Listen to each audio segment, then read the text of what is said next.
Vamos a estar hoy comenzando con esta primera instancia, así que les pedimos si se animan brevemente a activar algún micrófono y contarnos desde dónde se están conectando. Por ahí decía Eliane que se conecta desde Salto. Hola, soy Alejandra, me conecto desde Pando, Canelones. Bienvenida, Alejandra. Gracias. Hola, yo soy Vivian, estoy acá desde Atlántida. Perfecto, bienvenida, Vivian.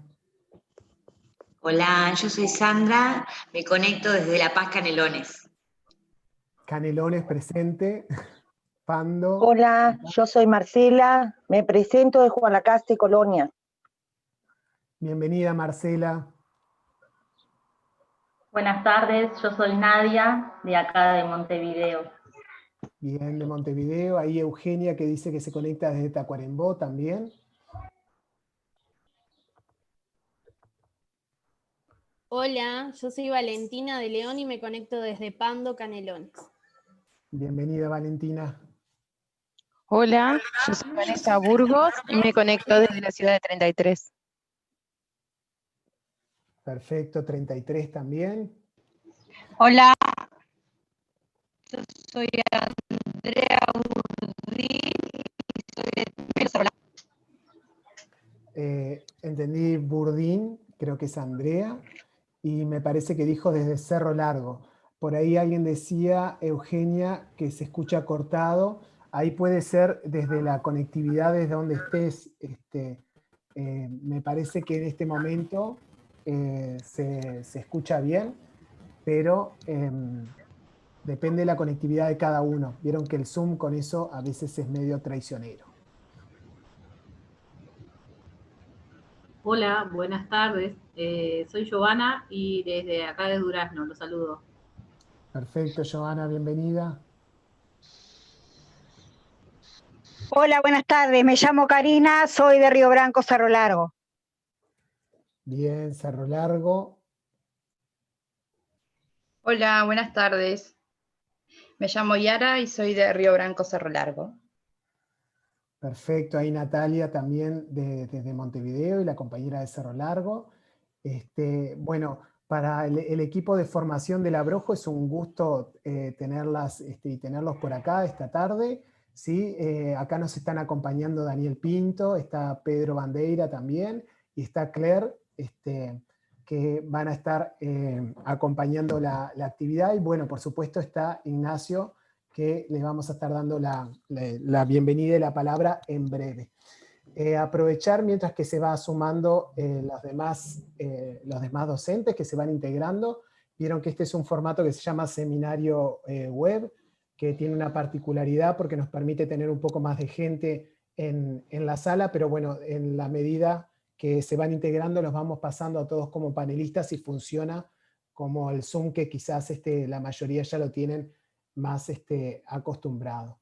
Entonces, bueno, les quería contar un poquito de qué va esta formación. La mayoría quizás ya lo tiene claro y hemos tratado de ser como bastante insistentes en la comunicación, pero para evitarnos confusiones, estamos intentando repetir a veces un poquito la información para que, si queda alguna duda, que nos podamos ir compartiendo como esa parte. ¿Sí? La formación que le llamamos Educar para Todos, Diálogo sobre Trastornos del Espectro Autista, ¿sí? Cuenta con dos momentos principales. ¿Sí? El tramo 1, que le llamábamos, se desarrolla en la plataforma Profuturo, que es la plataforma que pegamos ahí la imagen de la izquierda, y la otra plataforma es donde están las actividades que estamos desarrollando, que esta semana fue con Ignacio Navarrete, ¿sí? Que ese es el tramo 2, ¿no? O sea, la formación cuenta de dos tramos y cada uno es en una plataforma de formación diferente, ¿sí? Entonces, lo que nosotros le pedimos en el primer tramo, que en eso le hemos ido compartiendo la información, es realizar el curso de dificultades de aprendizaje, ¿sí? Que se realiza en la plataforma de Profuturo. Es una formación básicamente autoasistida, ¿sí? O sea, es decir, cada cada docente puede ir realizándolo en sus tiempos y en su formato, y no hay necesidad de entregar actividades. Se van a encontrar con algunos pedidos de actividades, pero que no son obligatorios, ¿sí? O sea que esas partes las pueden saldar. Y esa formación incluye lectura, materiales para descargar y videos, ¿sí? Estimamos que máximo, en totalidad, ¿sí? Realizar toda esa formación demanda unas 6 horas para su culminación, ¿sí? Pensando en un usuario intermedio, y la formación esa formación en particular está validada por el MEC a nivel local, ¿sí? Porque Profuturo es una plataforma española. Lo que sí le veníamos aclarando es que el plazo para realizar esa formación es el 13 de diciembre, porque el 13 de diciembre esa plataforma baja el curso, entonces es importante que la puedan aprobar antes de ese plazo. Entonces, les quería mostrar brevemente cómo funciona la plataforma de Profuturo. ¿Sí? Acá yo estoy entrando con mi usuario y mi contraseña. Ahí ustedes van a encontrar que tienen la parte que dice mis cursos, y ahí en mis cursos se van a encontrar diferentes formaciones.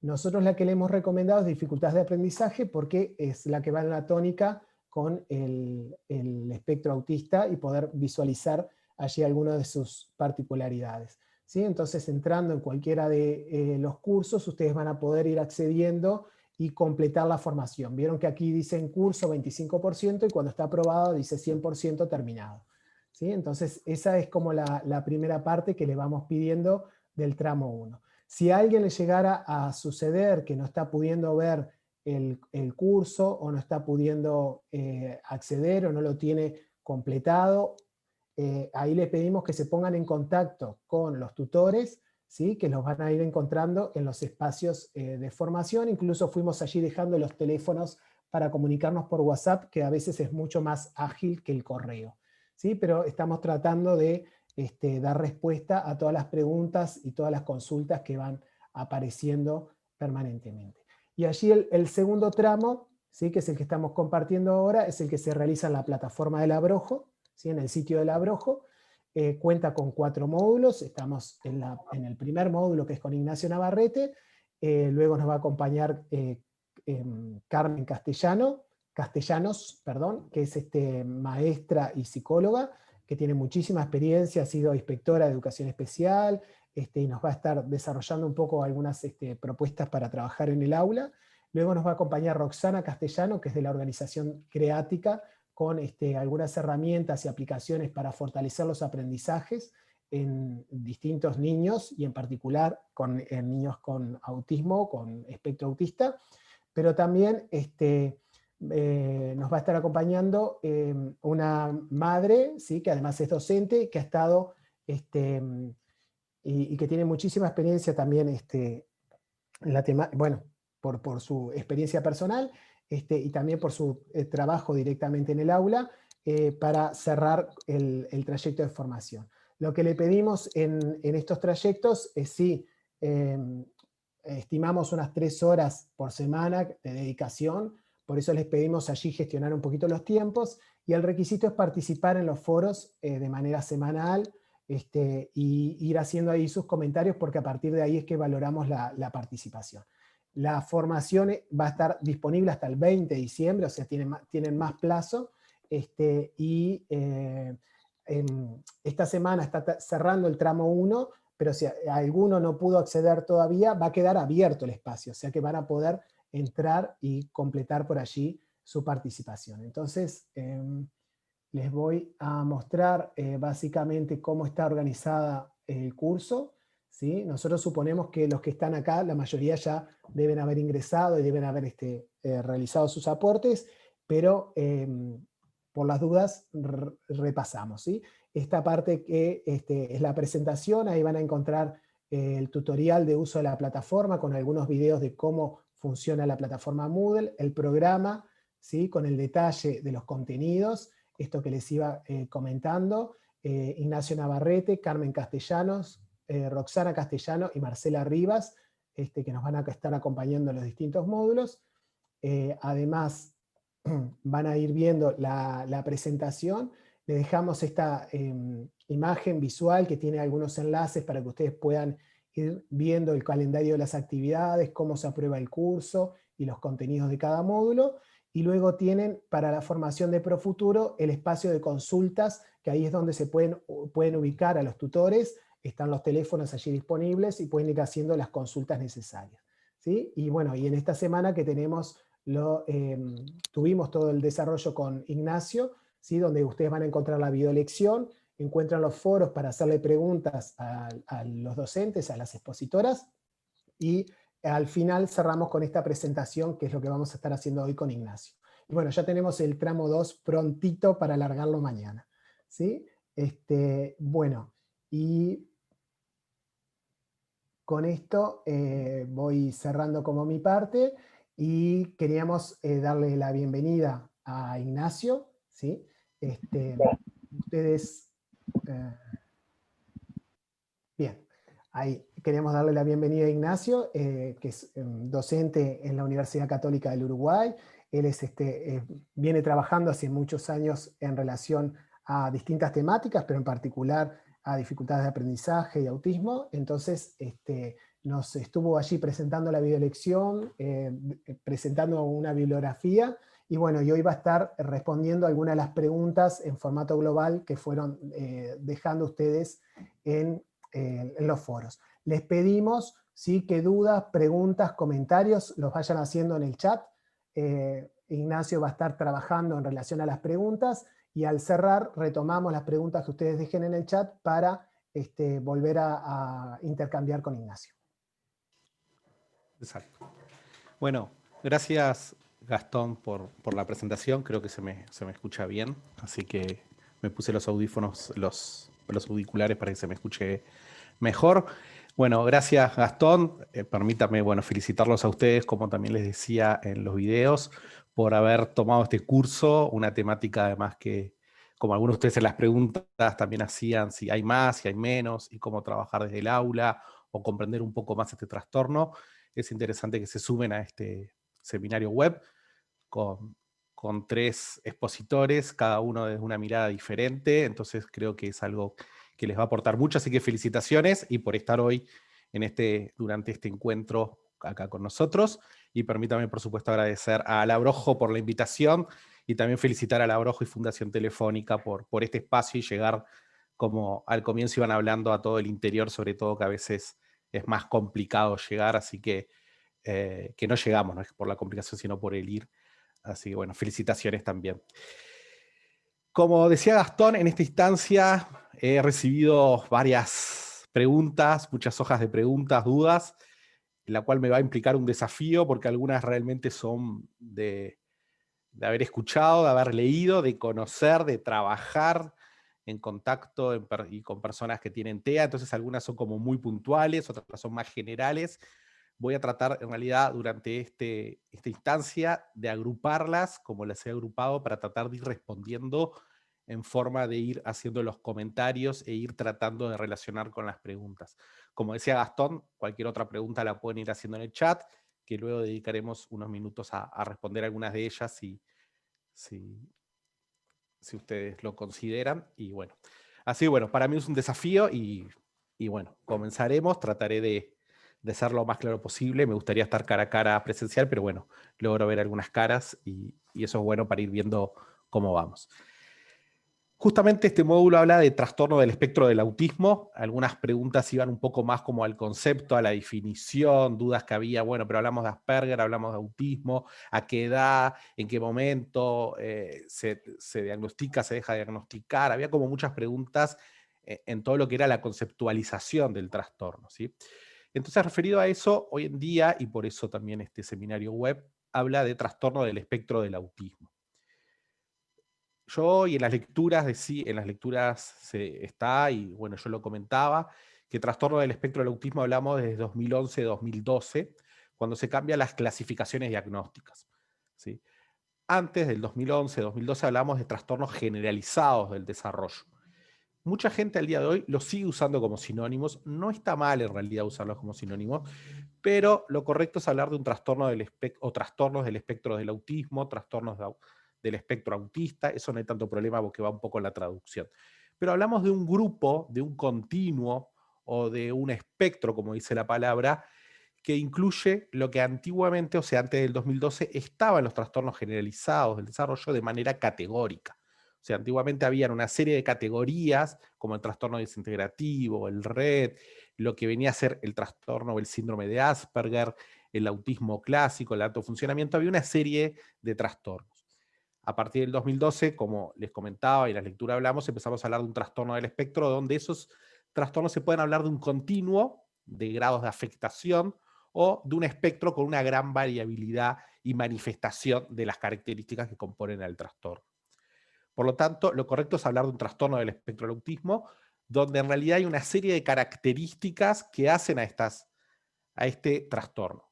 Como en realidad, primero, todos nosotros somos personas y tenemos nuestras diferencias, nuestras formas de ser, nuestra manera de entender, además tenemos este funcionamiento que lo denominan la teoría o los manuales diagnósticos trastorno del espectro del autismo.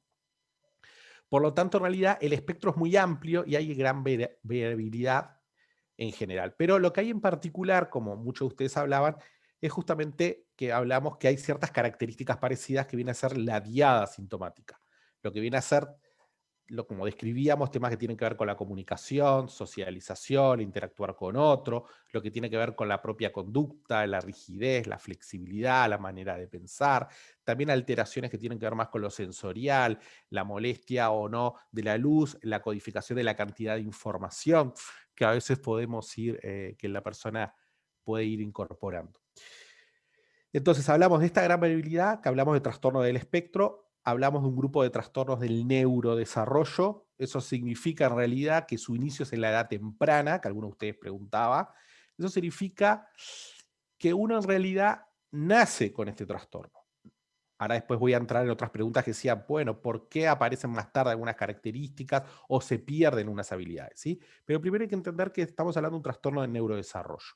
Un trastorno que se origina, por lo tanto, y ahora vamos a ver, ya a nivel del desarrollo del cerebro, que se va a ir manifestando a medida que ese niño o niña va creciendo, o adolescente, va creciendo, cuando empiezan a entrar en juego las distintas destrezas, habilidades que tienen que ver con la comunicación, socialización, la conducta o algunos temas sensoriales. Por lo tanto, nacemos con ese trastorno del espectro autista, no es que, como también después vamos a hablar, por una vacuna, no es porque hubo una mudanza, no es por el duelo de un familiar que el niño perdió ciertas habilidades y se convirtió en niño con una condición de TEA. ¿Sí? Por lo tanto, este grupo de características que hablamos están presentes desde el nacimiento. ¿Qué pasa? A medida que el niño va creciendo, y acá habían otras preguntas que tienen que ver con las señales de alerta, las primeras características, cuando el niño va creciendo, ese niño o niña va creciendo, empiezan a ponerse en juego habilidades. Por ejemplo, entre las primeras señales de alerta está la mirada. Un niño que tiene TEA, la mirada empieza a llamar algo particular en la atención de un bebé. Cualquier bebé, frente a la voz humana, frente a esa madre que le está hablando, ese padre que le está hablando, ese cuidador que le está hablando, el niño dirige la mirada hacia la voz humana, porque le llama la atención la voz humana. ¿Sí? Genéticamente el ser humano venimos con una predisposición a una preferencia frente a la voz humana. En los niños con TEA ya, cuando uno le dice, le habla, ¡ay, qué divino! Mirá, Nachito, qué lindo, mira ese bebé a esa persona que habla, y en estos casos ya empezamos a ver que hay una señal de alarma. La mirada ya empieza a ver algo, pero a medida que el niño va creciendo, empieza a tener algo que también es una de las preguntas que a veces parecen como sordos, porque a veces también, como la voz humana en realidad no la distinguen de otros sonidos del ambiente, ruidos y demás, es como que parece que muchas veces se dice, parece que no escucha a veces. No le da importancia, le hablo y es como que no me mira o no le llega la información, porque en realidad no hay tanto esa preferencia. Luego, a medida que crece, por ejemplo, cualquier niño con la mirada tiene el gesto de observar, por ejemplo, el sonajero para pedirlo. Esas primeras señales de comunicación que hablamos empiezan no a estar presentes. O sea, otra de las señales de alerta, aparte de esa mirada, la mirada como forma de comunicación, la sonrisa, cualquier otro niño, uno cuando le habla, el niño sonríe como una respuesta social y como una respuesta de interacción y placer, estos niños ya ahí empiezan como a no estar presentes. El señalar, a medida que el niño va creciendo, cualquier otro niño también señala cuando quiere un objeto, toda comunicación antes que se desarrolle el lenguaje puede estar alterado. También lo que son los ruidos fuertes, el niño se puede, cuando lo estamos cambiando, molestar, le puede molestar, o le llama mucho más la atención, o se angustia. Todo eso ya lo empezamos a ver en ese niño. También a medida que empieza a desarrollar el lenguaje, que empieza a ser un lenguaje que a veces viene más tardío, o a veces viene con repetición de frases, también de los adultos, palabras, empieza a haber toda una serie también de otros patrones ahí que también hablábamos en el video y estaba en la lectura. O sea, hay algunas señales de alerta que empezamos a ver. No es que ¿qué pasa? Cuando el niño en realidad empieza a comunicarse o empieza a hablar y el TEA, el trastorno del espectro del autismo, está presente, no evoluciona más. El niño dijo mamá, papá y quedó ahí. Entonces muchas veces ese arranque del hablar, de la comunicación en el lenguaje oral, como queda trancado, e inclusive a veces como no hay respuesta del ambiente, el niño lo pierde y no lo desarrolla. Por eso a veces se habla que hay cierta pérdida de habilidades, sobre todo en la comunicación y socialización. En otros hábitos, si hay una pérdida de algunos hábitos, como control de esfínteres o otras cosas que ustedes preguntaban en algún lugar, como pérdida de audición, ya hay que ver algún otro chequeo o análisis para hacer. Entonces, empezamos a ver que hablamos de un trastorno que está desde el nacimiento a medida que el niño luego, por ejemplo, para seguir, por ejemplo, cuando el niño empieza a tener relaciones sociales, empieza a tratar de vincularse con otros, con el hermanito, empieza a ir a la educación inicial, empieza a ir a primaria, y vemos también que ahí empiezan a entrar en juegos temas que tienen que ver con socializar, comunicar, interactuar, compartir. También se empiezan a ver que no hay como un interés en compartir, o hay una dificultad a la hora de comunicarse o establecer una relación de amistad. Los intereses empiezan a verse por ir por otro lado. Entonces, ahí también empezamos a ver que hay unas señales de alarma, o señales de alerta en realidad. ¿Por qué? Porque esto también va, y me voy a adelantar, perdón, el orden que tenía, que tiene que ver con, son señales de alerta y uno puede empezar a intervenir. Más allá que después vamos a hablar del diagnóstico, uno puede empezar a intervenir ya en esos momentos, ¿sí? Que después lo vamos a ver un poquito más adelante. Entonces, la atención temprana es buena cuando empezamos a ver que en realidad que un niño frente a una interacción no la está haciendo, uno como padre, como docentes ustedes en educación inicial, a veces hay que incentivar un poco más o estar más incentivando esa relación. ¿A qué voy? Un niño, por lo general, cuando interactúa con nosotros, uno responde a esa interacción. Yo al niño lo miro, se ríe, me da ganas de interactuar como persona, me da ganas de hablarle, me da ganas de seguir hablando. Si yo al niño cuando le hablo no me responde, es como, bueno, qué lindo que es, y me quedo ahí, no sigo interactuando. Por eso a veces los padres es como, le hablo, pero no hay una respuesta y a veces dejamos de interactuar, o uno como docente, como maestro, deja de interactuar. Entonces hay que en realidad seguir tratando de incentivar el desarrollo que diríamos neurotípico, o lo que digamos que está esperado para el desarrollo, o según la edad donde se encuentre ese niño, ¿sí? Por lo tanto, dentro de todas las conductas es importante en realidad empezar, aunque no tengamos el diagnóstico. Si nosotros empezamos a observar algunas señales de alerta, estaría bueno empezar a intervenir, porque no le va a hacer mal a un niño. ¿A qué me refiero? Un niño, porque trate de pedir algo para desarrollar el lenguaje, que trate de observar algo, lo que es la atención conjunta, de jugar con un sonajero, que mire el sonajero y me mire a mí, todo eso a un niño no le va a hacer mal, siempre y cuando no sobreestimulemos a ese niño o niña. ¿Se entiende? Entonces, a lo que me refiero es, la atención temprana se focaliza en realidad en empezar a intervenir aunque no tengamos un diagnóstico, pero hay señales de alarma que puede desviarse. El diagnóstico, ¿a qué edad se debe hacer? Es cuando empieza a desarrollar estas habilidades que hablamos. Si todavía el niño no va a desarrollar el lenguaje por la edad, antes de los 2 años, y demás, no cuenta con el lenguaje, no podemos saber realmente si, para evaluarlo, si está dentro del trastorno del espectro del autismo o a qué se debe. Por eso muchas veces uno dice, esperamos un poquito, que evolucione, que crezca, para ir viendo las distintas interacciones cómo van. Pero sí tenemos algunas señales que venimos de antes y decimos, uy, esto hay que prestar atención porque ya desde chico pasaba esto, no observaba, le costaba mantener una rutina, le costaba esto otro, o sea, y vamos tomando esos aspectos como señales para poder intervenir. ¿Qué pasa? Hay bastante comorbilidad, que era otro grupo de preguntas que ustedes tenían. Como en realidad dentro de las alteraciones de TEA hay una alteración en lo que se llama la función ejecutiva, coherencia central, teoría de la mente, las distintas teorías que veníamos hablando. Eso no es propio del TEA. Mucha gente que tiene alteradas las funciones ejecutivas no significa que esas personas tengan TEA o tengan la condición TEA. También pueden estar dentro del trastorno del espectro de, dentro de un déficit atencional, un síndrome por déficit atencional con o sin hiperactividad, como ustedes preguntaban, o inclusive pueden tener ambas, porque también ustedes hablaban, ¿puede tener un diagnóstico y otro? Sí. Algunos de ustedes preguntaban, ¿puede tener sordera y además tener autismo? Sí.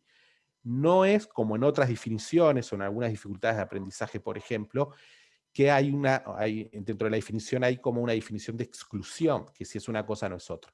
En los casos de trastorno del espectro del autismo puede haber una dificultad de aprendizaje y además un trastorno del espectro del autismo. Puede haber una discapacidad sensorial y además un trastorno del espectro del autismo. ¿Va a ser más complejo el pronóstico? Sí, porque es uno de los elementos que vuelve más complejo la intervención por un lado y luego, por supuesto, el pronóstico. Entonces, dentro de lo que tiene que ver con la intervención y el diagnóstico, lo recomendable, por lo general les hablamos que cuando entra a primaria es cuando ya en realidad se está en condiciones de poder hacer un diagnóstico o una evaluación diagnóstica. Cuando hablamos del diagnóstico, que algunos de ustedes hacían muchas preguntas también por ahí, lo recomendado es que lo haga un equipo. ¿Qué profesionales o qué equipo multidisciplinario o transdisciplinario cuando es primera infancia? Va a depender un poco de las áreas que nos están llamando la atención. ¿A qué voy? Cuando nosotros hablamos de trastorno del espectro del autismo, hablamos de una diada sintomática más la parte de alteración. Entonces, si el niño en realidad empieza a mostrar problemas en lo que es más la comunicación o la verbalización, lo que tiene que ver con el lenguaje oral, capaz que intervienen más técnicos que tienen que ver con la fonoaudiología. Hay otros temas capaz que es más pequeño, que tiene que entrar un psicomotricista, pero por lo general, y también pensando en Uruguay ajustado, por lo general siempre hay un psiquiatra infantil o un neuropediatra, y después tiene que haber también el aporte muchas veces de un psicólogo, un psicopedagogo, un fonoaudiólogo, un psicomotricista, que lo vea y conozca. Por supuesto que la información de la familia y del docente, si ya asiste a una institución, del maestro de educación inicial, ya es importante también contarla porque lo ven en la diaria y tienen más información para poder dar. Pero en realidad hay equipos, el equipo me refiero que por lo menos son 3 técnicos, en referido que siempre está un neuropediatra o un psiquiatra infantil porque hay que descartar la parte más biológica y algunas comorbilidades, pero también tiene que haber otro que tiene que ver más con los procesos. Y ahí es donde entra el psicólogo y a veces puede entrar, aparte del psicólogo, un psicopedagogo, un fonoaudiólogo o un psicomotricista. ¿Sí? Espero por ahí responder, porque va a depender un poco de qué edad tiene ese niño. Si estamos hablando de 4 o 5 años, bueno, un psicólogo, un psiquiatra infantil o un neuropediatra, y a veces además la información de otros, como la familia y alguna maestra o maestro, va a ayudar. ¿Por qué? Porque a la hora de hacer ese diagnóstico, esa evaluación, que después vamos a ver cuando hablamos de los instrumentos, no es solamente aplicar una batería, un test, un cuestionario, necesitamos como una historia clínica del desarrollo de ese niño. Por eso se necesita más de un informante para llegar a eso. Pero por lo general en Uruguay hablamos alrededor de los 6 años. ¿Es tarde? No es tarde siempre y cuando lleguemos. Si antes no nos llamó la atención nada y no se hizo ningún tipo de intervención, en realidad cuanto más tarde intervengamos va a ser peor. Pero antes de los 2 años también es muy raro empezar a intervenir.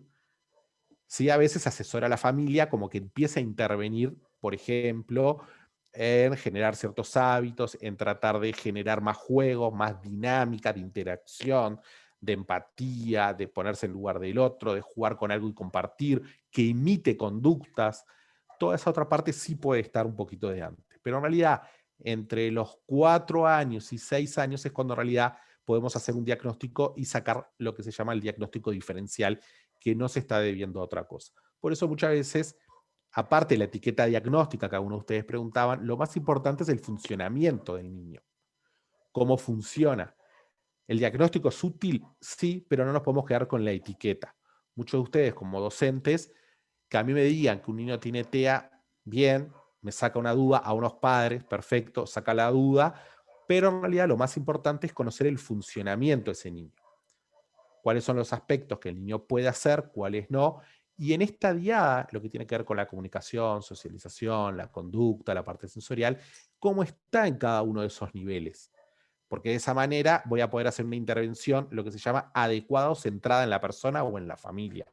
Y no hacer un programa de intervención porque lo mejor está el método, entonces uso tal método. Yo, sabiendo las fortalezas y debilidades de ese niño y el entorno, voy a poder ajustar una intervención. Sí, desde el sistema educativo, que después vamos a hablar sobre el final, se pueden hacer otras estrategias más educativas o pensando en la educación inclusiva. Entonces, importante la evaluación entre los 4 y 6 años de un equipo para tener varias informaciones, porque lo que sabe un psiquiatra, el psicólogo le va a dar otra cara de funcionamiento y otro técnico le puede dar de otra parte, y eso es muy importante. Lo más importante es entender el funcionamiento y no una etiqueta y no justificar todo que se debe a eso, porque en realidad al conocer las fortalezas voy a trabajar desde la zona de desarrollo proximal, desde lo que el niño puede, y voy a ir tirando del desarrollo para que ese niño vuelva como a las curvas del desarrollo, y siempre, que ya me voy a adelantar, pensando en la calidad de vida de ese niño y el entorno donde está. No hacer programas o no hacer intervenciones porque sí, o gastar energía, diríamos, y recursos económicos muchas veces, para algo que al niño capaz que no le va a servir o al entorno, ¿sí? Entonces, lo más importante es un proceso, por lo general historia clínica, hay una parte que tiene que ver con lo que se llaman cuestionarios, test, entrevista de juego, que algunos de ustedes también preguntaban. Dentro de las técnicas que se utilizan más, hay varias, hay muchas, algunas son como más de lo que decimos de screening o de cribado, algunas se pueden hacer online, como el AMChat, que creo que conversábamos, y demás. Las que yo por lo general recomiendo dentro de los equipos, que también los docentes a veces les puede llegar, es una técnica que se llama la A2, o la A2, pero la versión segunda, A2, que es una batería grande que tiene todas las áreas, se hace desde muy pequeño el niño y llega hasta la edad adulta, bueno, digamos adolescencia, porque llega hasta los 18, 20 años, y es una batería que se puede utilizar y va por cada una de estas dimensiones y por cada una de esta edad. Es una batería muy completa para evaluar y sobre todo nos da bien el funcionamiento de las distintas áreas. Y además también da la idea de cómo intervenir, ¿sí? Otra de las técnicas que se suele utilizar son entrevistas que se llaman estructuradas para los padres o familiares, que tiene que ver con una que se llama la ADIR, que es la ADIR, por lo general se usa la ADIR, que tiene que ver justamente con una estructura de una entrevista para padres que repasa todo lo que tiene que ver con el desarrollo, las conductas, comunicación, socialización y demás de ese niño. Hay más, sí, porque a veces si queremos ir específico a temas de habla, de lenguaje, vamos a ir por un lado. Si nos conviene más ir por otros temas, como por ejemplo, lo que tiene que ver con la socialización, capaz que voy a ir por otro lado, con otra técnica o con otra batería. Pero en Uruguay, por lo general, si alguno de ustedes ha estado en algún proceso y demás, son como las dos que van a escuchar más, que se van a usar o que van a estar en los informes que uno recibe, porque nos da muy buen valor de aspectos a trabajar y a mejorar. Entonces, eso es lo que tiene que ver también con el diagnóstico y no etiquetar en el sentido de que todo corresponde a eso, sino que en realidad nos sirve para pensar las estrategias para intervenir y para intervenir desde el aula, que es lo que vamos a dejar más para el final. Para intervenir también desde el aula, el saber una persona cómo funciona, las características, las fortalezas y debilidades, yo puedo adecuar aprendizajes, currículum, dinámicas, entornos y demás, estructurar o secuenciar para que ese niño, niña o adolescente pueda aprender mejor. El diagnóstico simplemente tiene que ser como una orientación. A mí me gustan mucho frases que repiten un par de psiquiatras infantiles de Uruguay, que siempre hablan que los diagnósticos de niños se tienen que hacer con lápiz, justamente porque a veces hay que borrar y ajustar ese diagnóstico. Por otro lado, lo que tiene que ver justamente, como estamos hablando con el diagnóstico, hay que ver la comorbilidad. Eso significa en realidad que a veces justamente puede haber dos trastornos a la vez o en edades muy tempranas no nos queda claro por dónde va a ir ese desarrollo porque hay características muy parecidas. Por ejemplo, hay trastornos que tienen que ver con lo que se llama el trastorno específico del lenguaje, que puede haber un nivel de lenguaje determinado que se puede asemejar a un alto funcionamiento de TEA, y eso nos puede llevar a tener una duda. Entonces hay que ir observando o viendo y tratando de esperar con otras herramientas o esperar un poquito más el desarrollo para poder hacer ese screening y decir, bueno, ¿es una cosa o es otra? ¿Sí?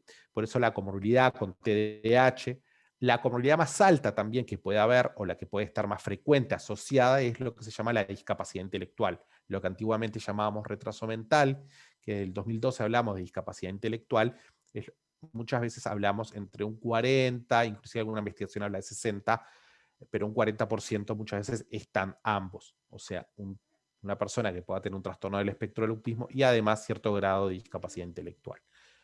Como les decía al principio, ahora que estoy hablando de grados, en ese espectro y con estas características del diagnóstico, los diagnósticos nos dicen si esa persona tiene las baterías diagnósticas y el diagnóstico que ustedes reciban, nos va a decir el funcionamiento y que ese funcionamiento corresponde o no con un TEA. No nos da el grado de TEA. Vuelvo. Cuando hacemos una batería, una técnica o se recibe un informe, no vamos a decir tiene 90% de autismo. Es como un embarazo, si está o no se está embarazada. La persona que tenga un 50% de embarazo, uno está o no está. En el autismo, en realidad, ¿se tiene el funcionamiento de autismo o no se tiene el funcionamiento de autismo? Dentro del funcionamiento de autismo, como yo le hablaba, de esa DIA, de esas características, ¿qué pasa? Pueden estar cada una de ellas en mayor o menor afectación, mayor o menor desarrolladas, mayor o menor potenciadas. Y eso es lo que da esa gran variabilidad y esa gran manifestación de conocer dos TEAs que, digamos, son totalmente diferentes. Pero si empezamos a ver, es que hay algo en la comunicación, hay algo en la socialización, hay algo en la parte sensorial, hay algo en la flexibilidad, en la rigidez, y eso está presente. Pero dentro de eso, cada uno puede tener como distintos niveles en esos momentos. Espero haber sido ahí un poco claro, que a veces de esas habían varias preguntas, ¿sí? Entonces, dentro de ese espectro hay gran variedad. ¿Qué pasa? Muchas veces como yo me estoy yendo como a la media del trastorno del espectro, porque tenemos los de bajo funcionamiento, los que están en el espectro con mayor nivel de afectación todo, o los que están arriba del todo en el espectro con mejor funcionamiento de alto funcionamiento. Si íbamos a aquella noción del continuo, en el alto funcionamiento colocaríamos casi a lo que era el síndrome de Asperger, porque ya son niños con un nivel de lenguaje mucho más desarrollado, son más pedantes, aunque a veces no es muy utilitario el lenguaje, es más protodeclarativo, son más de dar órdenes o pedir cosas que el compartir. Pero bueno, todo eso está dentro del alto funcionamiento del espectro. Pero puede haber un muy buen funcionamiento alto sin necesidad de lenguaje, que es otro tema que a veces hay. Pero las características están dentro de este espectro. A la hora de hablar del diagnóstico, nos colocan el funcionamiento, por eso lo más importante es el funcionamiento. Para la familia, para la institución educativa, para los padres, para la comunidad y nosotros como profesionales para saber por dónde intervenir y desde qué o de qué lugar intervenir a la hora de intervenir. Por lo tanto, dentro de esas baterías que les decía y de estas características, la triada, lo que tiene que ver con la comunicación y socialización, por lo general, creo que había menos preguntas. Sí, muchos de ustedes se detenían con lo que se llaman las conductas evitativas o las conductas disruptivas de estas características que tiene un niño con TEA. Dentro de todo, en realidad son las que, en cierta manera, en un aula molestan, pueden generar además aspectos negativos a la propia persona, porque por querer interactuar o querer hacer algo termina siendo disruptivo y es contraproducente para el propio niño, niña o adolescente con TEA. Pero justamente las conductas disruptivas y evitativas hay que separarlas. Por lo general, cuando hablamos de TEA, como cualquier otra persona, depende, pero en las personas con TEA es un mito decir que son personas que son agresivas. Las personas con TEA no son agresivas como cualquier otra persona, pueden que sí o puede que no, pero no es condición tener TEA y por lo tanto ser agresivo. ¿Qué pasa? Muchas veces al no comprender aspectos, al no entender cierta lógica que se llama razonamiento social, entender patrones sociales, ¿no? Yo soy de un lado y veo que todo el mundo hace algo, entiendo que eso se debe hacer. Eso es un razonamiento social. Voy a un lugar que no conozco y todos hacen un cierto procedimiento, yo lo hago, porque se supone que es, y no me lo cuestiono, lo trato de hacer. Ese razonamiento social, de preguntarle a todo el mundo cuando te cruzas, hola, ¿todo bien? Sí, todo bien, y seguir, un niño con TEA ese razonamiento no lo entiende. Eso es razonamiento social. Por eso un niño con TEA te dice, ¿para qué te voy a saludar si en realidad no me interesa o a vos no te interesa que yo te pregunte? Esas pautas sociales, esas convenciones que tenemos sociales, a veces se cuestionan mucho y a veces por eso no lo hace.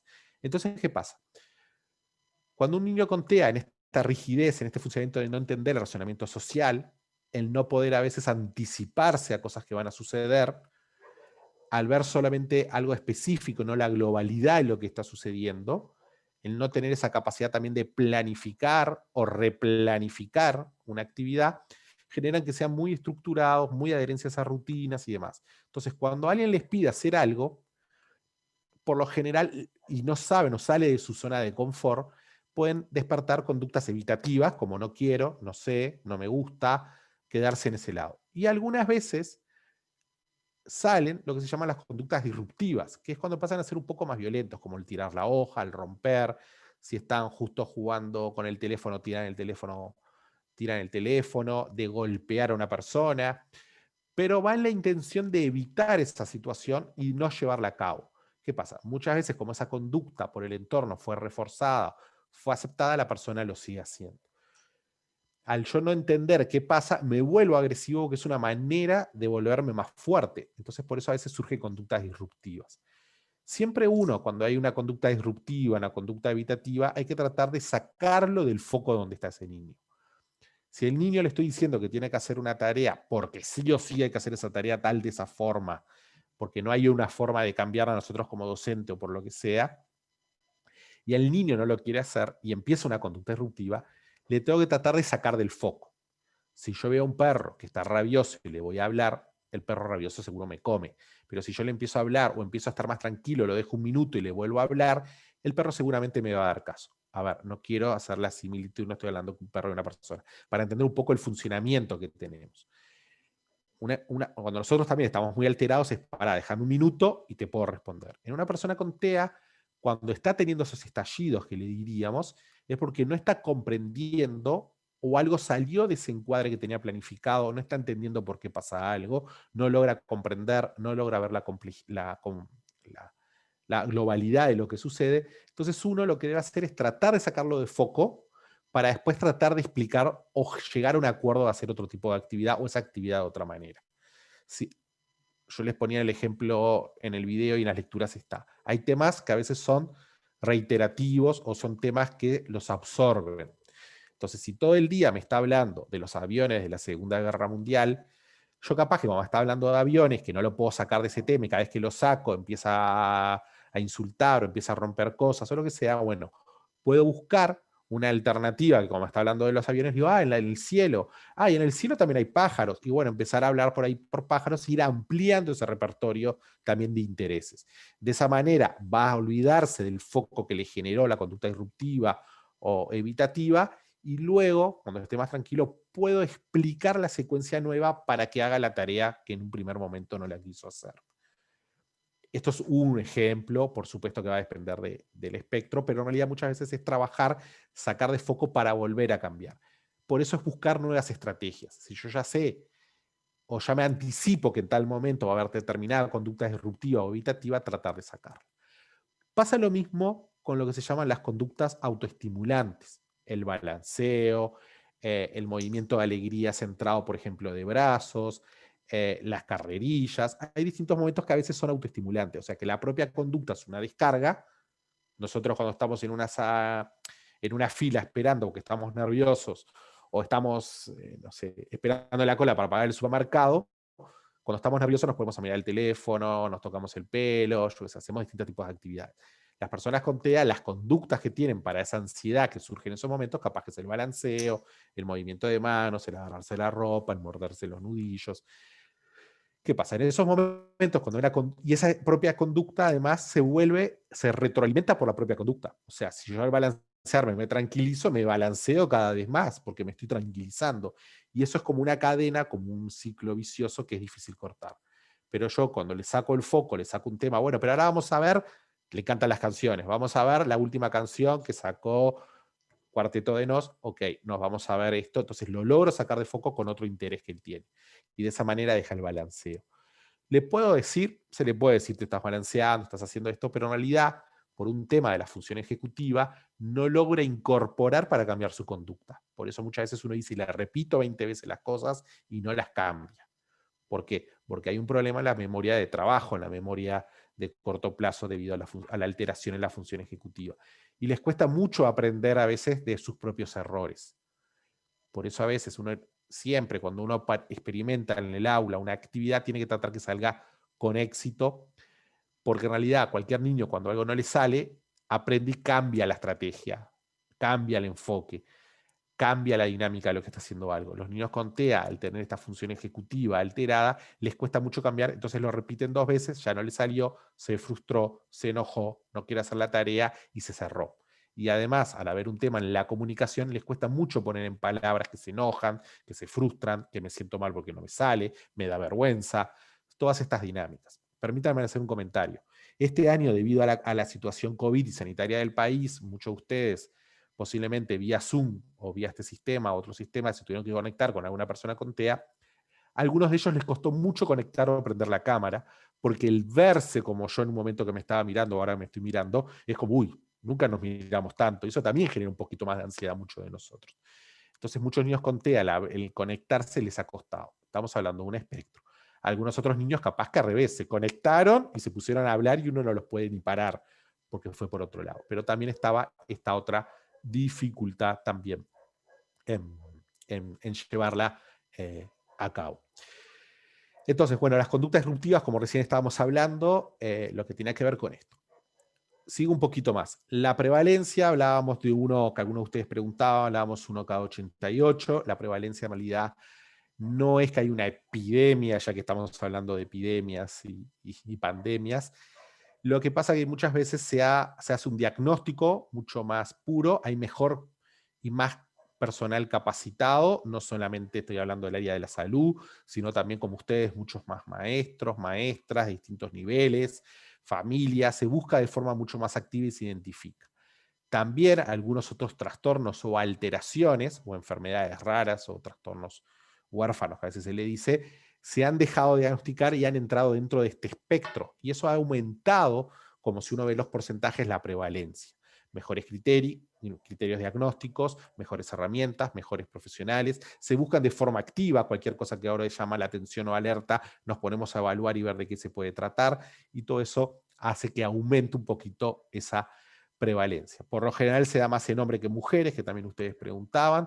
No se sabe mucho la razón, pero se da más en hombres que en mujeres. Estamos hablando 3-1, 3 hombres cada una mujer, o 3 niños cada una niña, o 4-1, también hablan algunas investigaciones. En todas las partes del mundo estamos hablando que es la misma prevalencia de 1 cada 88 y con este porcentaje de hombres y mujeres. Y eso hace que se descarten algunas teorías etiológicas, o sea, causas. Porque si yo tengo la misma prevalencia en todos los continentes, en todos los países, no tiene que ver la alimentación, porque la alimentación varía. No tiene que ver con condiciones ambientales, porque las condiciones ambientales son diferentes. ¿Se entiende? Muchas características de esas se han tirado abajo, aparte que se han estudiado, se han tirado por esas razones también. Dentro de esa prevalencia, hombres y mujeres, se dice que el ser mujer es una de las características de peor pronóstico. Porque por lo general, cuando una mujer tiene TEA, o sea, el sexo femenino, digamos, tiene TEA, una de las cosas que pasa es que justamente viene como más acentuado todo el espectro. Viene con peor funcionamiento, de funcionamiento más bajo. Yo en un momento, y creo que el año pasado, un día cuando estuvimos allá con el Abrojo en la sede de la Fundación Telefónica, hablábamos justamente que a veces hay temas culturales, que cuando a una niña se la ejercita y se le trabaja más desde las funciones ejecutivas, se trabaja mucho más desde la empatía. Al sexo femenino, por lo general, todavía vivimos en culturas donde primamos o hacemos o entendemos que la mujer tiene que ser más simpática, escuchar más, tolerar más. Todavía queda eso en nuestras culturas y en muchas otras también, y eso hace que muchas veces, sin saber, a la niña le estamos interviniendo, que espere, que aguarde, que escuche, que lleve, que respete. Y al hombre por lo general se le está primando salir, sí, correr, si rompió algo no pasa nada, si le pegó está bien porque tiene que ser un hombrecito. O sea, todo eso está generando como que no se trabaje ciertos temas de autorregulación, sistemas de empatía y todo lo demás. Algo que está cambiando, pero es una también de las explicaciones que se vienen viendo. La teología, como yo les decía al comienzo de este encuentro, no hay una causa única, se habla de muchas causas, se habla de componentes que ustedes preguntaban genéticos, sí, hay una clara predisposición genética, pero no se sabe el tema y no está comprobado que sea heredable. O sea, hay una causa genética, una predisposición a ese daño cerebral que hay, o esa alteración cerebral, que es funcional y no estructural. Por lo tanto, en realidad no es que yo a través de un examen le saco, puedo ver que hay áreas que funcionan mejor que otras, pero es las funciones, cómo funciona la persona. Y esa parte genética no se sabe si es durante el periodo de gestación, que se puede dar, o que si ya viene de antes. Eso todavía no se logra y se está tratando de estudiar y avanzar en ese sentido. Por eso, como decía al principio, uno ya nace con este trastorno. También alguno de ustedes me preguntaba alguna diferencia, creo que entre trastorno y retraso, ahora que volví a mencionar de trastorno. Cuando hablamos de trastorno es que está adquirida cierta habilidad o cierta destreza, pero de una manera no convencional o no esperada para la edad. O sea, que puede estar más por arriba, por abajo o diferente. Cuando yo hablo de un trastorno en el habla, puede estar mucho más alto el habla para la edad de ese niño, o sea, esa trayectoria del desarrollo está mucho más por arriba o está más por abajo. O la adquirió, pero no con la función que tiene que haber adquirido. Ahí hablamos de trastorno o alteración. Hay una pequeña diferencia entre las dos, pero bueno, la vamos a tomar como sinónimo, alteración y trastorno. Y por otro lado, el retraso es que viene descendido según su grupo cronológico. Puede llegar, por supuesto, no lo dudamos, y más con los avances de la epigenética y las neurociencias, que sabemos que la persona hoy en día no podemos poner un techo y no lo debemos poner nunca a la hora de intervenir. Entonces, teorías descriptivas, hablamos de varias que algunos de ustedes preguntaban un poquito más. Tenemos, y ustedes preguntaban más sobre funciones ejecutivas y la coherencia central. Entro con coherencia central. La teoría de la coherencia central es justamente que vemos más detalles y no logramos ver la globalidad de las cosas. No logramos formar una categoría más amplia de las cosas. Eso interfiere en una persona que tiene TEA, va a interferir a la hora, por ejemplo, de escuchar el lenguaje, porque me quedo con palabras, no me quedo con el contenido, con la frase, con la intención de lo que yo estoy hablando. Por eso ahí se entiende por qué no entiende la ironía, por qué les cuestan los chistes, por qué a veces cuando escuchan algo se quedan con una palabra solamente y esa palabra después capaz que forman una ecolalia y la repiten.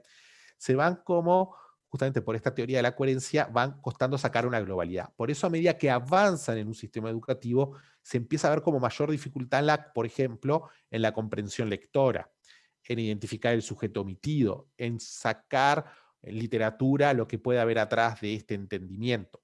Porque ahí empieza a entrar en juego sacar globalidades o dobles sentidos o el cometido de ese texto. Empieza a haber mayor dificultad debido a que les cuesta y se quedan con partes, frases. Eso también los potencia, por otro lado, porque los vuelve mucho más hábiles en algunos contenidos, en algunos temas. Si yo solamente, cuando me hablan de autos, me acuerdo de la cilindrada y la potencia de un auto, me voy a volver experto en eso. Si me están hablando de plantas y me quedo solamente con los nombres en latín, me voy a volver experto en latín hablando de nombres de plantas.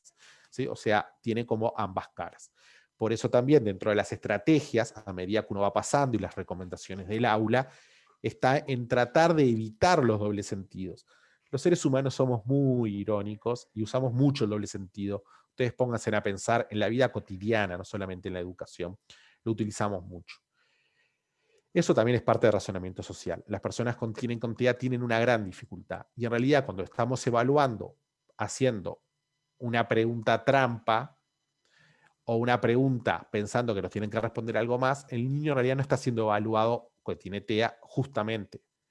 Por ejemplo, si yo le digo a una persona dónde está ubicada, está estudiando toda la ubicación geográfica de Brasil, y yo la única pregunta que le digo es, decime dónde está Brasil, el niño capaz te dice América. Pero si vos le decís, describa la localidad, la latitud, no sé qué de Brasil, te puedes saber perfectamente la latitud con los ángulos, continentes, países que lo bordean. O sea, puede tener toda esa información.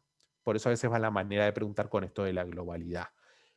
Y no es bajar nivel académico, que eso es otro tema que también ustedes van a tener y van a poder después reflexionar y también seguir pensando un poquito más eso.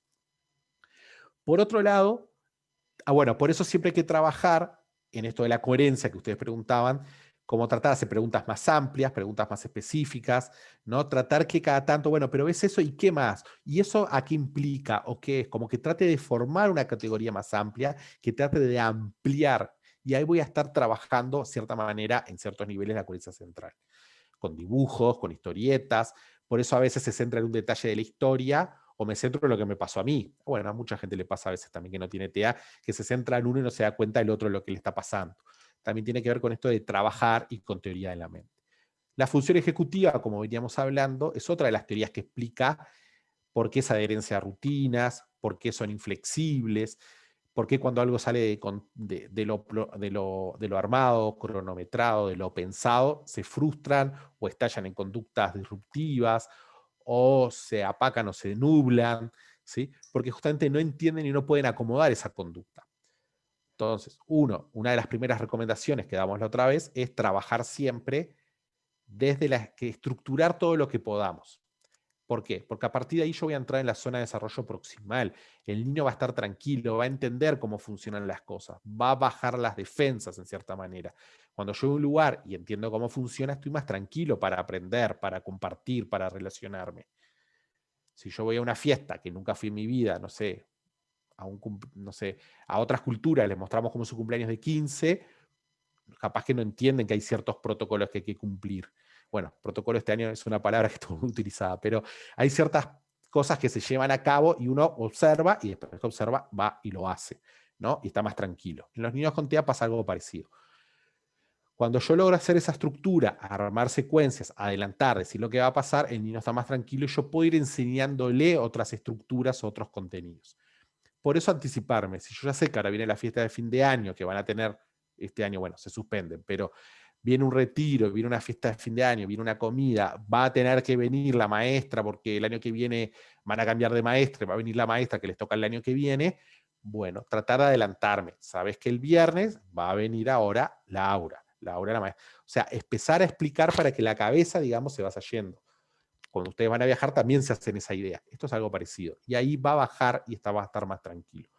¿Qué pasa? Una vez que está esa estructura, de a poquito, o sea, a medida que el niño va creciendo en el sistema educativo, en la casa, en la consulta, voy rompiendo un poco ese andamiaje, ese esquema, esa estructura, porque bueno, también ya trayendo el cuarteto de nos hicimos referencia, como la vida es media impredecible, a veces hay que empezar a generar, bueno, hoy vamos a hacer algo distinto. Por ejemplo, yo por lo general a una persona con TEA la saludo siempre igual. Llega un momento que le voy a cambiar el saludo, porque él también va a tener que aprender a acomodarse. Pero una vez que me conoció, que estuvo seguro, que conmigo se va a sentir seguro, que va a estar todo relativamente bien, yo al cambiarle algo no estoy llenándolo de información nueva, no estoy bombardeando con tanto estímulo sensorial. Ya logra controlar esos estímulos y va a ir, y va a poder reaccionar, inclusive va a empezar a desarrollarse. Entonces, al tener distintos tipos de intervención, que después vamos a ir a hablar un poquito, nos quedan unos minutos más, vamos a ir como ahí corriendo y trabajando. Por eso a través del juego, a través de esperar turnos, ahora me toca a mí, te toca a ti, tenés que esperar, juegos que tienen que ver con historietas, qué piensa el otro, qué pienso yo, hacer una secuencia, cambiarle, qué pasaría. Todo eso también ayuda a desarrollar función ejecutiva. Ustedes preguntan por ahí, también preguntan la importancia de la familia. La familia es fundamental y a veces nos olvidamos en nuestras culturas de los abuelos. Los abuelos también son muy fundamentales, también muchas veces en las crianzas. Porque todo aquello que los abuelos nos contaban cuentos, nos cuentan historias que siempre son iguales, eso ayuda mucho al niño a dar una paz. Y eso lo estamos perdiendo también como cultura y hay que recuperar un poco esos patrones de siempre conversar, de tratar de contar historias iguales, eso que antes se tenía, hay que volver un poco a eso. ¿Sí? Esto de la pandemia también que nos lleva a unirnos más como las familias en sí y los núcleos familiares.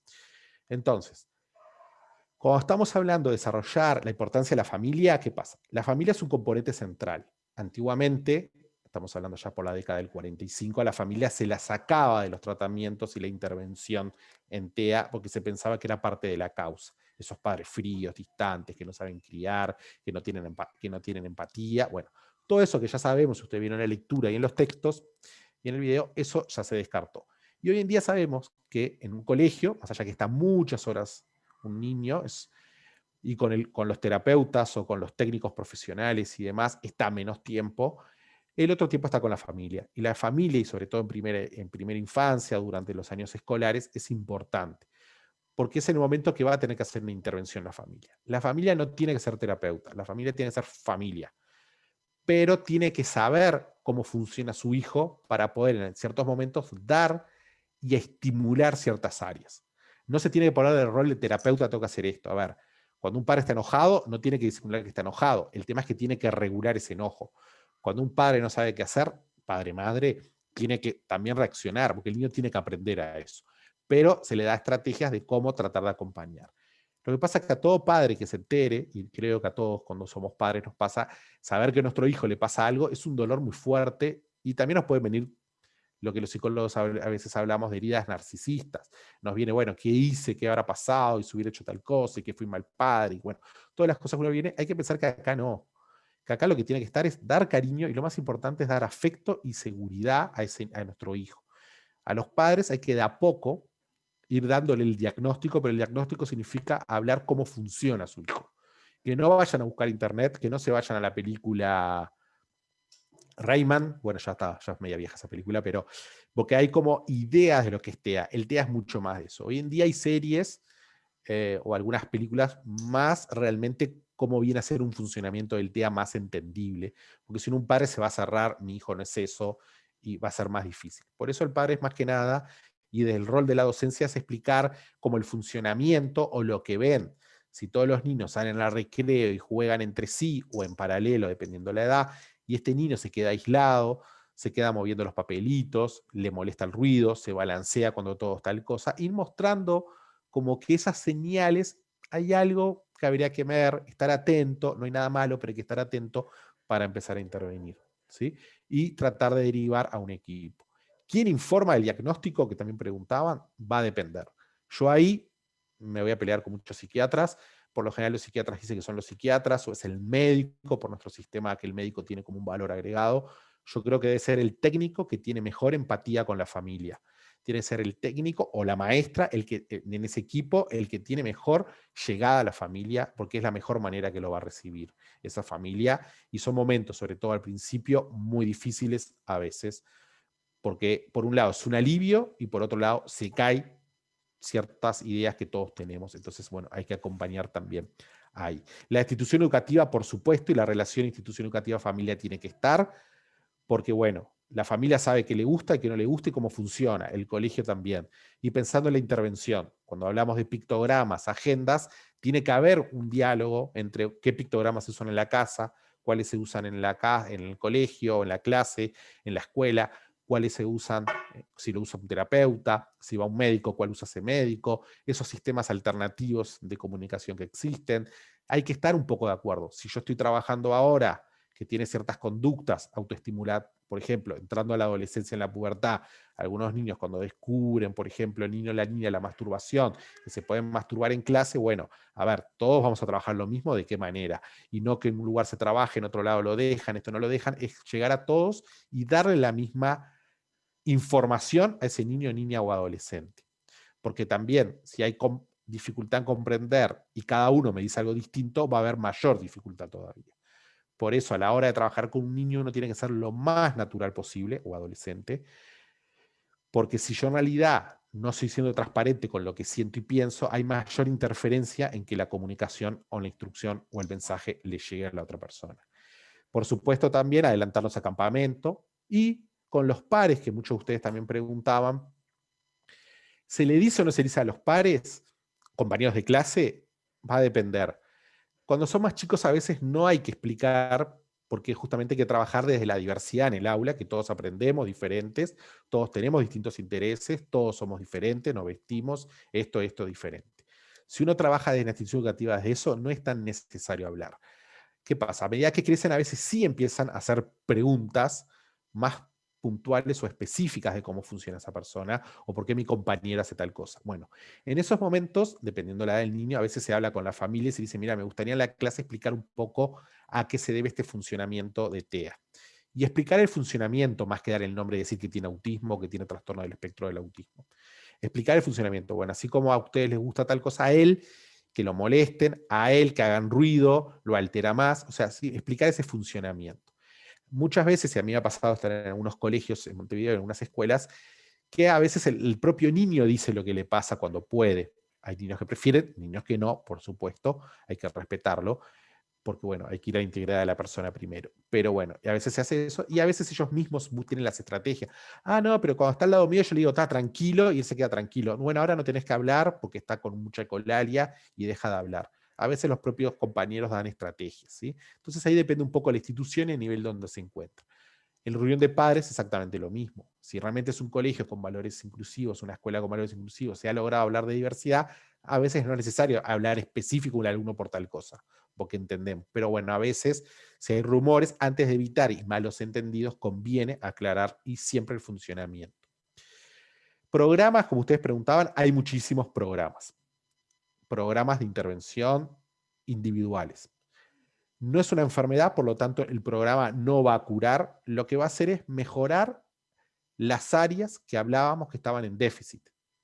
Mejorar las áreas, la comunicación, la socialización, aumentar la flexibilidad, la autorregulación. Van a apostar a eso todas las intervenciones. ¿Qué pasa? Que muchos de ustedes preguntaban, cuando yo a un niño que está dentro del espectro, pongamos en el medio del espectro, empiezo a trabajar desde muy pequeño en la atención temprana todas estas características, el niño empieza a aumentar su regulación, su conducta adaptativa, o sea, sabe resolver y acomodarse a situaciones nuevas, empieza a mejorar su calidad de vida, mejora la comunicación cuando está sintiendo algo, ya sea aumentativo, alternativo, cómo está comunicándose, pero se está comunicando y está hablando. El niño muchas veces mejora la sintomatología. Diríamos en dificultades de aprendizaje si a veces compensa. No usamos la palabra compensar, lo que decimos es que mejora la adaptación la persona. Y eso hace lo que se habla, que pueden encontrar en algunos artículos, se habla del corrimiento del diagnóstico. Corrimiento del diagnóstico. Si yo en realidad, y ahora me matan los psicólogos, yo tomo un manual diagnóstico y digo, con estas 10 características, el niño tiene TEA, y yo en realidad con los programas, con una buena educación, con esos maestros que tenemos en Uruguay, maestras en las escuelas que están comprometidas con el proceso y con el niño, que le dan todo y buscan las 1000 maneras de adaptar todo y trabajar todo, el niño empieza a mejorar. Cuando yo le vuelvo al cabo de unos años a aplicar ese manual estadístico, ya casi no me clasifica. Digo, ya no tiene TEA. ¿Sí? Eso es cuando hablamos del corrimiento del diagnóstico. Pero cuando hablamos del funcionamiento, la evaluación funcional, el niño sigue funcionando. Por eso a veces ustedes preguntaban, el corrimiento del diagnóstico es cuando yo voy a manuales como etiqueta diagnóstica. Ahí hay corrimiento. Cuando yo voy al funcionamiento, ¿mejora? Sí, mucho. A veces más lento y bastante lento en algunos casos, pero mejora. Por eso la frustración también al docente hay que esperar, tranquilo, la familia y los técnicos, pero van mejorando. Otros mejoran mucho más rápido.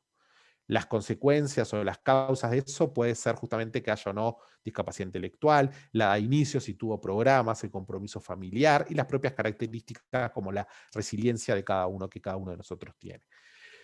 Por lo tanto, programas hay muchos. La parte sensorial cada vez se habla más, que ustedes preguntaban en la intervención, porque bueno, hay ciertas teorías que hablan que hay un problema en la parte del equilibrio, lo que tiene que ver con la parte sensorial en el oído. Por eso, ahora después vamos a ver el tema de la equinoterapia y demás, que alguno de ustedes preguntó las terapias alternativas, complementarias diría yo. Pero bueno, toda la parte sensorial lo que se trata de hacer es de a poco, bueno, ir regulando la luz, sonidos, de a uno los sonidos, ambientes, olores, texturas, para que en realidad el cuerpo y el cerebro vaya codificando y dándole importancia a cada una de las sensaciones o texturas o alimentos. Entonces las terapias sensoriales, la gente que trabaja la parte sensorial, van de a poco promoviendo estímulos de a uno e incorporando esos estímulos y estudios. Programas hay varios, ahora no me detengo. Dentro que ustedes preguntaban, hay terapias complementarias. Yo no les digo alternativas, que alguno de ustedes preguntó, hablo de complementarias, porque en realidad tiene que haber una intervención psicológica y psicopedagógica principalmente, y, por ejemplo, equinoterapia, delfinoterapia, bueno, en Uruguay no hay delfines, barrioterapia, musicoterapia, hoy en día con las plantas, puede, sí, y se recomienda, sí. No hay ninguna indicación que diga que es perjudicial. Obvio, si a mí no me gustan los animales, no, al niño no le gustan los animales, no lo voy a poner a trabajar con un caballo o estar con un caballo. Pero ¿qué pasa? El caballo, el movimiento del caballo, el contacto con el caballo ayuda, pero no va directo. O sea, el caballo no ayuda a hablar un niño, el caballo no ayuda a que yo haga amigos, si tengo TEA. El niño con TEA está en el caballo, el ritmo, el movimiento del caballo tranquiliza la parte sensorial vestibular y eso hace que el niño esté más tranquilo y baje ciertas alteraciones. Es como que si nos bajamos un barco que estamos mareados, volvemos a subir y dejamos de estar mareados. Es algo parecido.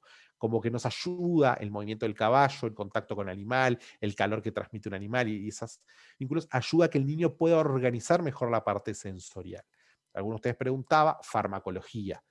¿Es necesaria? A ver, la farmacología va cuando hay mucha ansiedad en la parte del niño para ayudar a bajar la ansiedad, cuando a veces hay mucha impulsividad, pero no va a bajar otras características. ¿Es necesaria? Y sí, si hay mucha impulsividad que lo puede llevar hasta esas conductas evitativas o disruptivas a lastimar, hay que tratar de medicar para bajar. Pero en paralelo, ya haciendo una psicoterapia o una intervención de algún programa, el niño va a mejorar y se le va a ir retirando, ese equipo va a ir valorando y retirando la farmacología. ¿Desde cuándo? Ahí yo no soy psiquiatra para recomendar. Lo que yo he visto es, bueno, dependiendo. Por lo general es cuando empiezan a interactuar con otros, que es cuando pueden haber algún estallido o alguna característica. Bien. Por otro lado, que ustedes, bueno, me hablaban también de los acompañantes terapéuticos y los sistemas de apoyo que puedan haber. Algunos hablan desde qué edad. Va a depender del niño en el espectro. ¿Es importante un acompañante terapéutico? A veces sí, y depende de la institución educativa. Lo que sí tiene que quedar claro que en una institución educativa el acompañante lo que va a hacer, o el asistente personal, lo que va a hacer es ayudar al niño a regularse y a usar como un yo auxiliar, va a estar al lado para auxiliar. Pero el docente debe dar la clase a toda la clase, incluyendo a todos, tratando de llegar a todos. El acompañante terapéutico tiene, o el acompañante personal, lo que va a tener son herramientas para ayudar a ese niño a organizarse, a funcionar de otra manera. ¿Desde cuándo? Ahí va a depender un poco del funcionamiento del niño y lo que queramos primar. Porque algunos te dicen, bueno, desde la escuela, bueno, si en la escuela realmente el niño no se puede quedar quieto en el recreo, bueno, capaz que es un acompañante solo para el recreo. Si es dentro de la clase, capaz que en la clase solamente. ¿Es solamente cuando van de campamento? Bueno, solamente cuando van de campamento. Y el acompañante terapéutico tiene que estar, y de a poco los acompañantes se van retirando, como ese sistema de apoyo, y se van a ir retirando, ¿sí? Como otros sistemas de apoyo también se van retirando, ¿sí?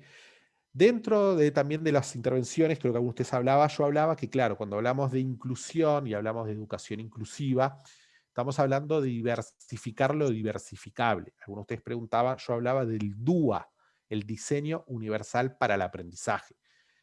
Son niños que aprenden más visual que auditivo. Son niños que son más visuales. Por lo tanto, cuanto yo mayor presento la información visual, va a ser mejor para algunos. Cuanto más los deje moverse en el aula, capaz que para otros es mejor. Entonces, bueno, el DUA lo que nos enseña es a diversificar consignas, formas de dar la clase, formas también de cómo evaluar, formas de cómo tomar una evaluación y también formas de cómo el alumno manifiesta lo que sabe o puede manifestar lo que está aprendiendo en una clase, que a veces pueden ser de distinta manera.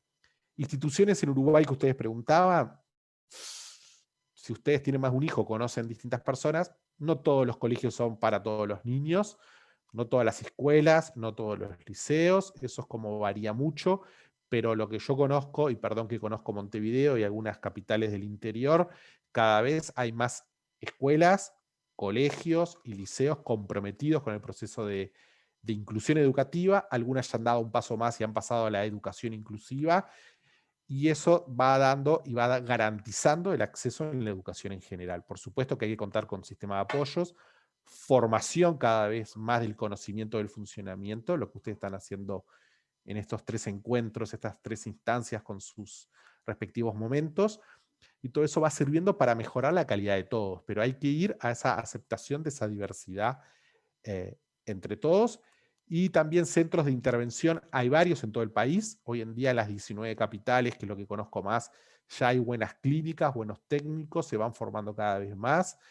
Se ha hecho una movida grande desde también el Consejo de Formación Docente el año pasado, en una formación grande de docentes de los 3 niveles, públicos y privados, para favorecer y para trabajar en TEA específicamente. Y bueno, permanentemente varias asociaciones se van también formando y llegando a todos lados. Lo que siempre hay que primar es que ese niño, donde esté cómodo, pueda aprender y estén comprometidos en este proceso de que el niño aprenda. Va a llevar tiempo, se va a necesitar coraje, va a haber muchos dilemas, pero bueno, siempre primar la calidad de vida y para qué le queremos enseñar y qué a las personas que tienen TEA y a todos. Yo creo que por ahí puedo ir terminando, creo que, además que me empecé a enganchar y empecé a hablar mucho más rápido, perdón también ahí, pero bueno, yo creo que pude algunas cosas ir como al grueso de todas las preguntas. Vi que el chat estuvo ahí, pero no me daba tiempo para ir mirando algunas preguntas por ahí.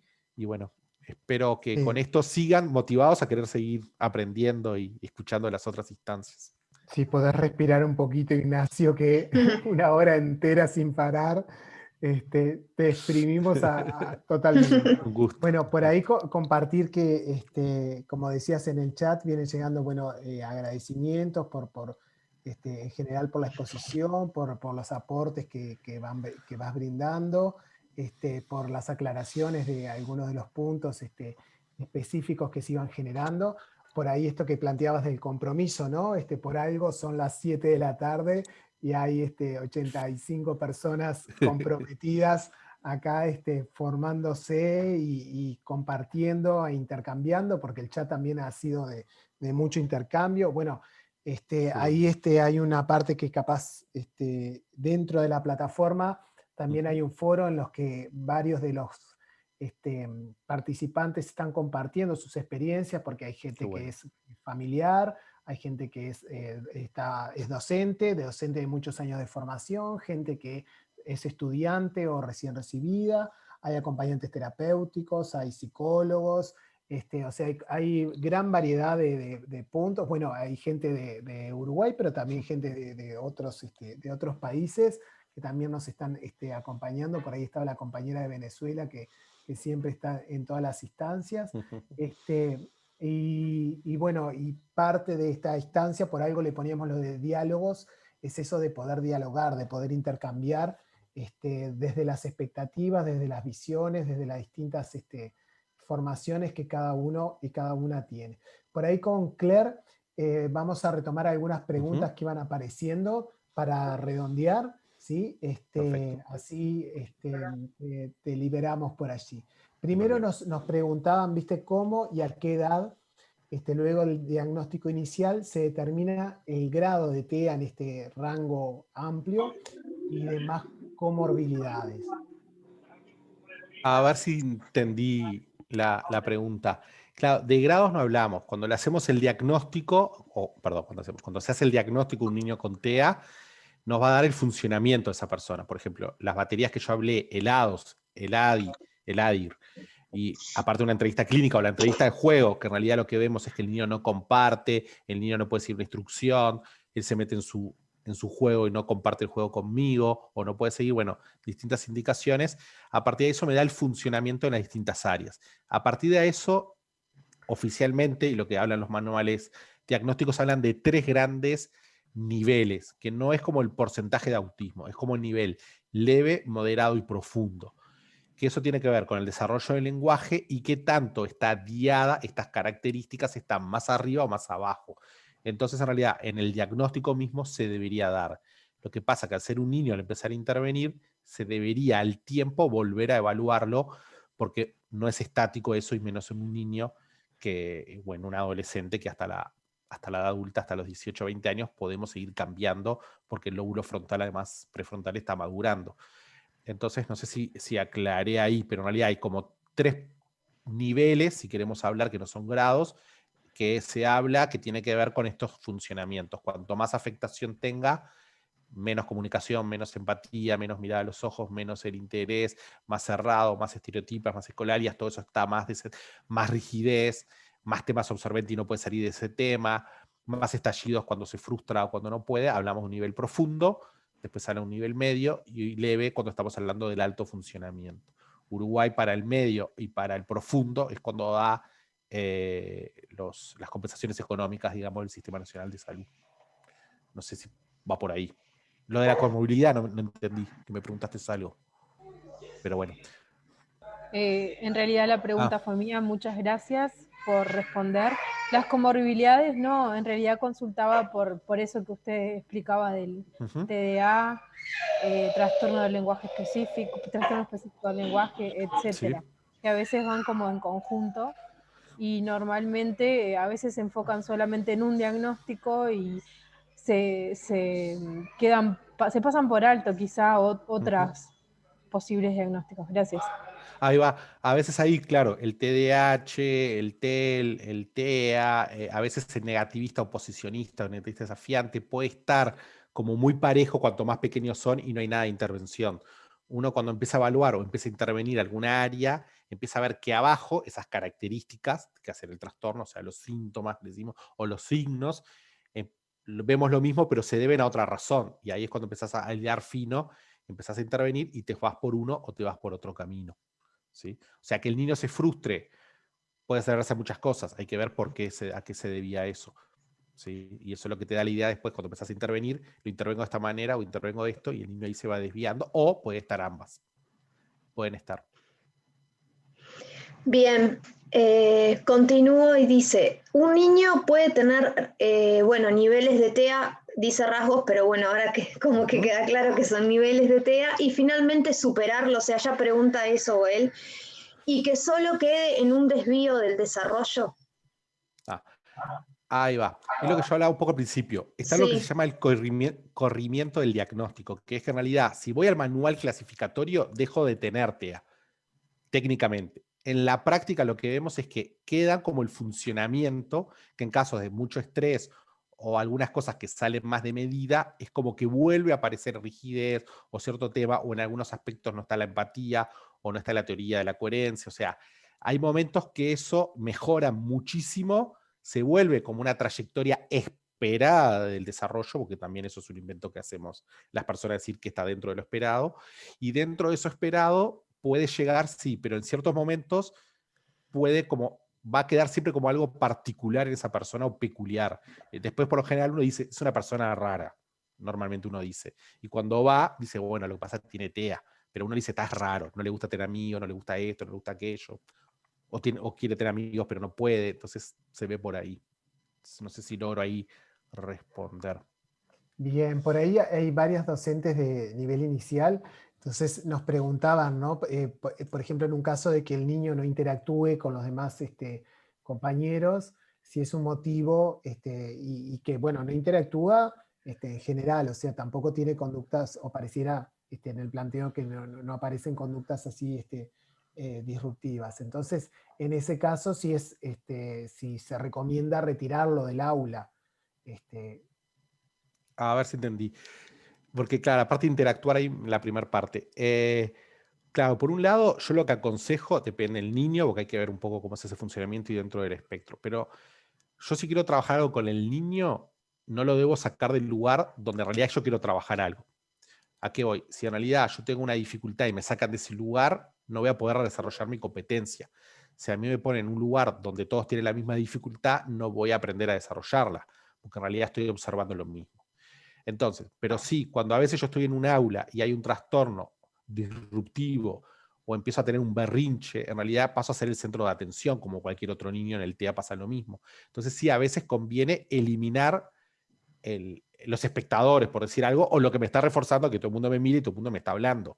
Yo ahí al sacarlo, el niño puede como regular más rápido. Por eso a veces los acompañantes terapéuticos evalúan, lo saco y lo tranquilizo afuera y volvemos a entrar, o trato de regularlo en la clase. Es como que hay un punto de decir, bueno, si no estoy pudiendo, ya la propia ansiedad lo está haciendo no poder volver a ciertos patrones, lo tengo que sacar de ese estímulo. No sé si va por ahí. Después que sí, no interactúa. Como que acá lo que hace referencia también la docente, que creo que es por lo que lo trae, es cuando sería como el caso totalmente como contrario, como que no es una actitud, por lo que entiendo, disruptiva, sino que no participa. No sé, yo lo unía como a lo que tú decís de DUA, ¿no? Esto de pensar actividades como Exacto. para todas las sensibilidades. Exacto. Claro, porque a veces, claro, que el niño no hable, hay niños, no voy a decir porque sabemos que hoy en día nadie es mudo, es que no se enseña a hablar o porque no se está escuchando no puede hablar, bueno, a menos que tenga un problema en el aparato fonológico o articulatorio. Pero claro, que el niño no esté hablando no significa que el niño no se esté comunicando o queriendo aprender. Entonces, sacarlo de un aula me parece que no, hay que evaluar. Pero ahí exacto, el niño al darle yo posibilidades que se puede comunicar, como después van a ver, con pictogramas, con hoy en día aplicaciones que se bajan en tablet, o que el niño puede interactuar de otra manera y demás, y no interactúe, no pasa nada. O sea, yo creo que no lo sacaría de clase por eso. El tema es, claro, si no logra aprender los contenidos, ahí tengo que evaluar, bueno, qué esfuerzo está haciendo y cuánto no va contra la autoestima de la persona por estar dentro de una clase. Que yo estoy ahí, no estoy como sin hacer nada, me empiezo a sentir mal, entonces hay que evaluar, pero si no, yo no lo sacaría a ese niño, trataría como docente diversificar la manera de llegarle. Y en la manera que él tiene de comunicar, aunque no hable, capaz que se puede comunicar de otra manera, con un dibujo, con un sketch.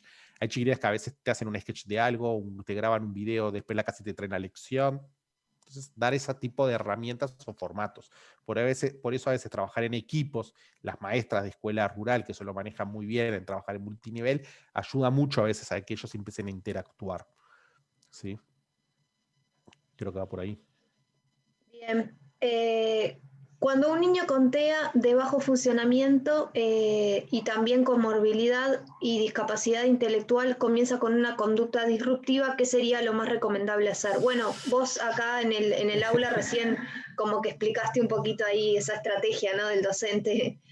Ahí va, exacto. Sí, ahí es difícil porque en realidad es como yo tengo un funcionamiento, ¿no? A mí me encanta a veces una metáfora que se usa, que es como, bueno, yo tengo un sistema operativo Windows, pero en realidad mi computadora es Android y me meten además el programa en japonés. O sea, se me desconfigura todo y no puedo entender nada y nada se compatibiliza.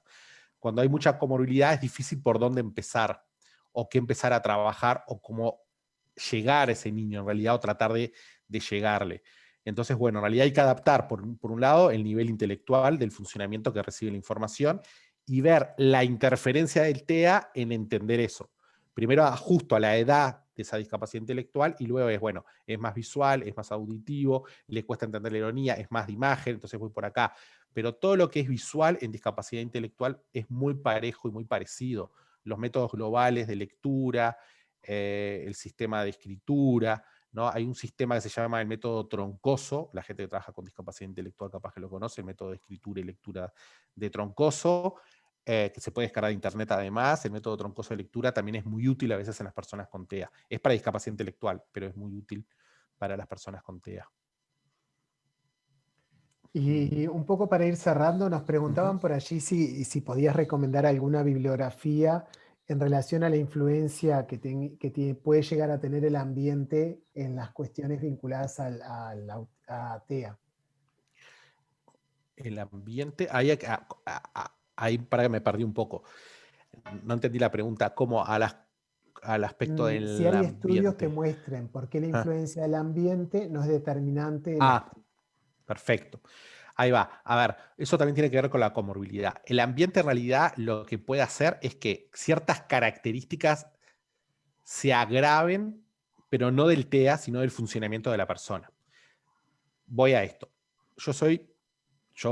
Mi madre siempre me dijo, yo soy perfecto, así que yo le creo. Yo soy perfecto, pero vivo en una familia que es toda desorganizada, yo voy a empezar a desorganizarme. En psicología decimos padres ansiosos, hijos ansiosos. Entonces, ¿qué pasa? Si yo tengo un niño con TEA y además mi entorno como ambiente es más propenso, porque es una locura, no hay ningún orden, no hay ninguna secuencia, nos bañamos, comemos a cualquier hora, viene y no viene nadie, el niño en realidad aumenta la ansiedad y por lo tanto las características aumentan. Pero no es que sea más TEA o que sea más profundo, es que cuando uno ordena, por eso a veces se interviene en las casas, en los hogares, ahí muchas veces el niño mejora el funcionamiento.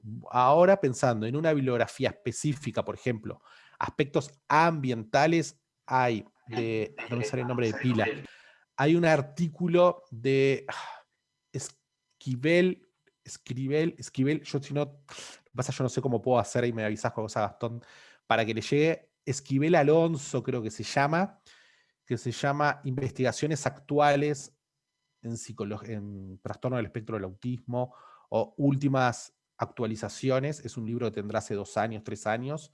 Me sale Esquivel algo, Alonso, y otros son 2 autores.